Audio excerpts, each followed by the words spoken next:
My name's Aaron Wells. I'm the Director of Engineering for Blue River Technologies, a wholly owned part of John Deere.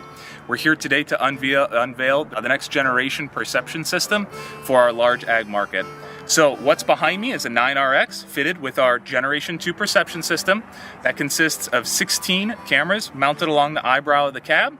It is focused initially in the tillage space, so this is the time, this is the production step that's used both in the spring and around harvest to prepare the soil either for the next season in the fall or for planting in the spring, and also when it's most tricky to get labor to fill those seats.